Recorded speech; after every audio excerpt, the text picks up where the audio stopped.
এমনি তো নির্বাচনের পরবর্তীতে যখন আমরা জানতে পারি যে ব্যালট বাক্স ব্যালট পেপার অনেক স্টুডেন্টরা দেখেছে, এবং শুধুমাত্র একজন স্টুডেন্টের সেই স্টেটমেন্টটা দিয়েছে, বাট অন্যান্য আরো দুই তিনজন স্টুডেন্ট দাবি করেছে যে তারা যখন নিজস্ব কার্ড ছাপাতে যায়, ওই সময় গিয়ে তারা ওখানে ব্যালট পেপার ওভাবে দেখেছে।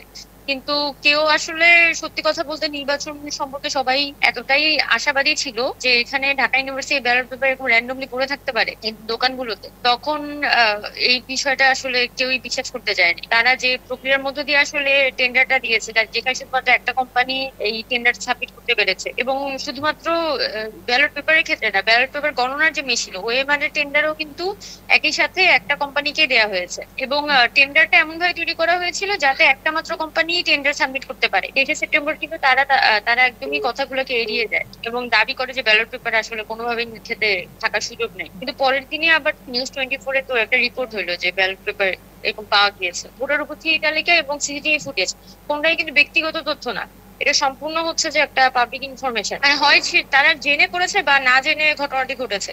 তো এখন প্রশাসন যে টোনে হচ্ছে পুরো বিষয়টিকে অস্বীকার করছিল, কোনো প্রকার খতিয়ে দেখা ছাড়াই কিন্তু তারা এই পুরো অভিযোগটিকে অস্বীকার করেছিল। এই অভিযোগটি একদম নিউজ রিপোর্ট সহ হচ্ছে যে প্রমাণ হয়েছে। তখন কিন্তু প্রশাসন এই বিষয়টিতে এগ্রি করেছে যে হ্যাঁ, তাহলে এই বিষয়টা আমরা তদন্ত করে দেখছি। এখন শুরুতেই কিন্তু তারা যদি একটা তদন্তের মধ্যে যেত, তাহলে কিন্তু এই কোয়েশ্চেন গুলো এভাবে যে তাদের একটা অস্বীকার করার প্রবণতা, আমরা মনে করি যে এই প্রবণতাটা বিপজ্জনক। এমনি তো নির্বাচনের পরবর্তীতে যখন আমরা জানতে পারি যে ব্যালট পেপার অনেক স্টুডেন্টরা দেখেছে, এবং শুধুমাত্র একজন স্টুডেন্টের সেই স্টেটমেন্টটা দিয়েছে, বাট অন্যান্য আরো দুই তিনজন স্টুডেন্ট দাবি করেছে যে তারা যখন নিজস্ব কার্ড ছাপাতে যায়, ওই সময় গিয়ে তারা ওখানে ব্যালট পেপার ওভাবে দেখেছে। কিন্তু কেউ আসলে, সত্যি কথা বলতে, নির্বাচন সম্পর্কে সবাই এতটাই আশাবাদী ছিল যে এখানে ঢাকা ইউনিভার্সিটি ব্যালট পেপার এরকম র্যান্ডমলি পড়ে থাকতে পারে এই দোকানগুলোতে, তখন এই বিষয়টা আসলে কেউই বিশ্বাস করতে চায়নি। তো অনেকেরই নজর এড়িয়ে গিয়েছিল। তো নির্বাচনের পরবর্তীতে যখন একটা বিষয় তো লক্ষণীয় ছিল যে ভোটার যে turn out 70 to 79% turn out. আমরা এই ব্যাপারে, যদিও আমরা ছাত্রছাত্রীর যে একটা অংশগ্রহণ ছিল দুপুর 1টা পর্যন্ত, সেই অংশগ্রহণটা আসলে অনেক ভালো ছিল, কিন্তু আহ, যেমন একটা হলে 87% ভোটার টার্ন আউট বলা হচ্ছে, আর একটা হলে 82, ছেলেদের কোনো হলেই 80%-এর নিচে না, 80 থেকে 90% পর্যন্ত হলে টার্ন আউট। তবে আমরা যেটা নির্বাচনের আগে যখন আমরা হলগুলোতে খোঁজ নিই, তখন আমরা যেটা জানতে পারি যে অনেক স্টুডেন্টরা কিন্তু বাড়ি চলে গেছে নির্বাচনের একটা 10-12 দিনের একটা ইয়েতে, আহ কি বলে, বন্ধ বলি বা, দেখা যাচ্ছে কিছুটা শিথিলতা ছিল, একাডেমিক কার্যক্রমে কিছুটা শিথিলতা থাকার কারণে অনেক স্টুডেন্টই বাড়ি চলে গিয়েছিল। সেই জায়গাগুলো আবার অনাবাসিক স্টুডেন্ট তো অ্যাটাচ থাকে প্রচুর, অনাবাসিকও যদি আপনার ভোট দিতে আসে, তাও একেবারে মানে 87% টার্ন, এটা অনেক টার্ন আপ। তো সেই কথাগুলো আমাদের ফেসবুকে আমাদের অনেক স্টুডেন্টরা যারা হলে দাঁড়িয়েছিল বা হল থেকে সেন্ট্রালে দাঁড়িয়েছিল, সেই স্টুডেন্টরাই কিন্তু বলছিল। বাট তাও আমরা, যেহেতু প্রশাসন এতটা কষ্ট করে বা এতটা পরিস্থিতির মধ্যে দিয়ে তারা ঢাকরি নির্বাচনটা আয়োজন করেছে, যেহেতু প্রশাসন এতটা জটিলতার মধ্যে ঢাকরি নির্বাচন আয়োজন করেছে, আমরা তাও বেনিফিট অফ ডাউট দিয়ে আমরা শুধু প্রশাসনকে বলেছি। আমাদের স্বতন্ত্র শিক্ষার্থী ঐক্যর পক্ষ থেকে আমরা একটা অ্যাপ্লিকেশন দিয়েছি, পাশাপাশি অন্যান্য আরো অনেকেই হচ্ছে যে এখানে অ্যাপ্লিকেশন দিয়েছে যে ভোটার উপস্থিতি তালিকা, যেটা হল ভিত্তিক, মানে বিভিন্ন হলে কারা ভোট দিতে এসেছে, সেই ধরনের একটা ভোটার উপস্থিতি তালিকা যাতে বিশ্ববিদ্যালয় প্রশাসন থেকে প্রদান করা হয়, সেটা হচ্ছে আমাদের পক্ষ থেকে একটা কথা ছিল। আর পাশাপাশি এখানে আমাদের সিসিটিভি ফুটেজ, যেটা ভোটের যে সিসিটিভি ফুটেজ, সেটার কিন্তু আমাদের কোনো আহ আহ, কি বলবো, সেটার কিন্তু আসলে প্রশাসন থেকে প্রদান করা হয়নি।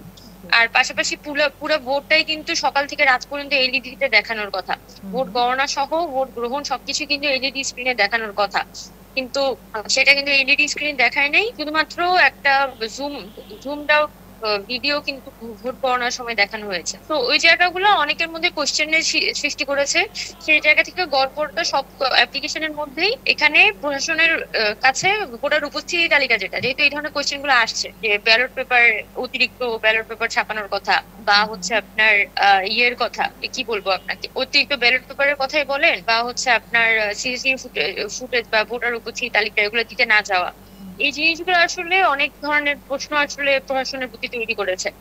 তো আমি আর যদি আমরা যেটা মনে করি যে এখানে প্রশাসন ব্যালট পেপার টেন্ডারের কথা যখন বলছে, এই প্রক্রিয়াটাই একটা অস্বচ্ছ প্রক্রিয়া, যে তারা যে প্রক্রিয়ার মধ্য দিয়ে আসলে টেন্ডারটা দিয়েছে, যেখানে শুধুমাত্র একটা কোম্পানি এই টেন্ডার সাবমিট করতে পেরেছে। এবং শুধুমাত্র ব্যালট পেপারের ক্ষেত্রে না, ব্যালট পেপার গণনার যে মেশিন ওএমআর টেন্ডারও কিন্তু একই সাথে একটা কোম্পানিকে দেওয়া হয়েছে। এবং টেন্ডারটা এমন ভাবে তৈরি করা হয়েছিল যাতে একটা মাত্র কোম্পানি টেন্ডার সাবমিট করতে পারে। এই বিষয়গুলো আমরা এত খোলাসা ভাবে নির্বাচনের আগে জানতে পাইনি, নির্বাচনের পরপরই আমরা জানতে পাই যে এরকম মানে ব্যালট গণনার যে টেন্ডারটা সেটা শুধুমাত্র একটা কোম্পানিকে দেওয়া হয়েছে, যার যে কোম্পানির আসলে পলিটিক্যাল ব্যাকগ্রাউন্ড কি সেটা সম্পর্কে আমরা এখনো অবগত না। এবং প্রশাসন যেভাবে করে জিনিসটাকে প্রথমে এড়িয়ে গিয়েছিল আমাদের দাবির পরবর্তীতে প্রশাসন একটা বিবৃতি দেয় গত 23শে সেপ্টেম্বর কিন্তু তারা একদমই কথাগুলোকে এড়িয়ে যায় এবং দাবি করে যে ব্যালট পেপার আসলে কোনোভাবেই খেতে থাকার সুযোগ নেই। কিন্তু পরের দিনে আবার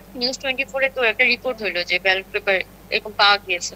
তো সেই জায়গা থেকে আমরা মনে করি যে অবশ্যই এটা খতিয়ে দেখার উচিত এবং এটার একটা তদন্ত হওয়াই উচিত যে কেন এই ব্যালট পেপার গুলো নির্যাতিত ছিল। কারণ যেহেতু ডাকসু নির্বাচন একটা অভ্যুত্থানের পরে হচ্ছে, অবশ্যই ডাকসু নির্বাচনের স্বচ্ছতা এবং জবাবদিহিতার সুযোগটা আসলে থাকতে হবে, যাতে সব পক্ষের মধ্যেই যদি কোনো ডাউট থাকে সেটা যাতে হচ্ছে সবার মধ্যে ক্লিয়ার হয়ে যায়। পাশাপাশি সর্বশেষ যেটা বলবো সেটা হচ্ছে যে এই সবগুলো আহ ঘটনা, এই সবগুলো সন্দেহ যদি ইয়ে হয়ে যায়, সবগুলো সন্দেহই কি বলা যায়, মানে কি বলা যায়, সবগুলো সন্দেহ প্রমাণিত হয় না। মানে দেখা যায় প্রশাসন কিন্তু এটার একটা জবাব দিতে পারে ভোটার উপস্থিতি তালিকাটা প্রদানের মাধ্যমে। তো আমরা যেটা এক্সপেক্ট করবো যে ভোটার উপস্থিতি তালিকা এবং সিসিটিভি ফুটেজ এটার একটা ক্লিয়ার বিবৃতি হচ্ছে যে প্রশাসন প্রদান করবে, মানে কি ভোটার উপস্থিতি তালিকা এবং হচ্ছে কি বলা যায় আপনার সিসিটিভি ফুটেজ, এই দুইটা যদি হচ্ছে প্রশাসন থেকে প্রদান করা হয় তাইলে এখানে একটা সকল পক্ষের জন্য জিনিসগুলো ক্লিয়ার হয়ে যায়। এবং এই দুইটা তথ্য, ভোটার উপস্থিতি তালিকা এবং সিসিটিভি ফুটেজ, কোনটাই কিন্তু ব্যক্তিগত তথ্য না, এটা সম্পূর্ণ হচ্ছে যে একটা পাবলিক ইনফরমেশন। তো এখানে আইনগত যে জটিলতার কথা বলা হচ্ছে, যে এখানে ব্যক্তিগত প্রাইভেসি লঙ্ঘন হইতে পারে, আমরা মনে করি না যে এখানে প্রাইভেসি লঙ্ঘনের কোনো সুযোগ আছে। এবং যেহেতু প্রশ্ন এখানে উঠেছে, আমরাও চাই যে প্রশাসন ডাউটটা ক্লিয়ার করুক এবং তাদের এই পর্যাপ্ত ইনফরমেশন গুলো প্রদান করে এখানে তারা সকল পক্ষের যে কথাগুলো সেগুলো তারা যথাযথ জবাব দিবে। এটাই আমার কথা। মানে তার মানে তো হয় প্রশাসন এই বিষয়ে অবগত না, যে টেন্ডার কোম্পানিকে দিয়েছে সেই কোম্পানি হচ্ছে যে এখানে তাদের অগোচরে এই কাজটি করেছে, অথবা যেটা হইতে পারে যে মানে প্রশাসন এমন ভাবে টেন্ডারটা সাপ্লাই দিয়েছে যে যেখানে আসলে আপনার স্বজনপ্রীতির সুযোগ থাকে, মানে হয় তারা জেনে করেছে বা না জেনে ঘটনাটি ঘটেছে। তো এখন প্রশাসন যে টোনে হচ্ছে পুরো বিষয়টিকে অস্বীকার করছিল, কোনো প্রকার খতিয়ে দেখা ছাড়াই কিন্তু তারা যে পুরো অভিযোগটিকে অস্বীকার করেছিল, সেখান থেকে আমাদের কাছে মনে হয়েছে প্রশাসনের এক ধরনের একটা দায়সারা মানসিকতা শুরু থেকেই তারা দেখিয়ে আসছে নির্বাচনের পর থেকেই। এবং যখন আমরা এই অভিযোগটি একদম নিউজ রিপোর্ট সহ হচ্ছে যে প্রমাণ হয়েছে, তখন কিন্তু প্রশাসন এই বিষয়টিতে এগ্রি করেছে যে হ্যাঁ তাহলে এই বিষয়টা আমরা তদন্ত করে দেখছি। এখন শুরুতেই কিন্তু তারা যদি একটা তদন্তের মধ্যে যেত তাহলে কিন্তু এই কোয়েশ্চেন গুলো এভাবে যে তাদের একটা অস্বীকার করার প্রবণতা, আমরা মনে করি যে এই প্রবণতাটা বিপজ্জনক। তাদের মধ্যে নির্বাচন স্বচ্ছতা নিয়ে যখন সামান্যতম প্রশ্ন ওঠানোর সুযোগ থাকে, তখন অবশ্যই এটা নির্বাচন কমিশন এবং বিশ্ববিদ্যালয় প্রশাসনের দায়ের মধ্যেই পড়ে এই সকল সন্দেহ দূর করা। তো আমরা মনে করি যে প্রশাসনের অবশ্যই এই যে টেন্ডার কোম্পানিকে দিয়েছে, কি ফর্মে আসলে টেন্ডারটা বিতরণ হয়েছিল এইটা নিয়ে কোশ্চেন তোলার অবশ্যই সুযোগ থাকে। আমরা যেটা শুরু থেকে শুনছিলাম যে একটা কোম্পানিকে মাত্র টেন্ডার দেওয়া হয়েছে এবং টেন্ডার এমন ভাবে তৈরি করা হয়েছে যাতে একটা মাত্র কোম্পানি ওই টেন্ডারটা পায়। এবং প্রশাসনও কিন্তু গতকালকে যখন তাদের বক্তব্য দিচ্ছে ওখানেও কিন্তু তারা বলছে, চিফ রিটার্নিং অফিসার উনি কিন্তু বলছে যে একটা মাত্র কোম্পানি হচ্ছে টেন্ডার সাবমিট করেছিল। তো এই জায়গাটা অবশ্যই একটা প্রশ্ন তোলার সুযোগ থাকে ব্যালট পেপার গণনা, যেটা নিয়ে 2019 সালের নির্বাচনেও প্রশ্ন উঠেছিল। তো সেক্ষেত্রে প্রশাসন এই জায়গাগুলো আসলে সুরাহা করতে পারে।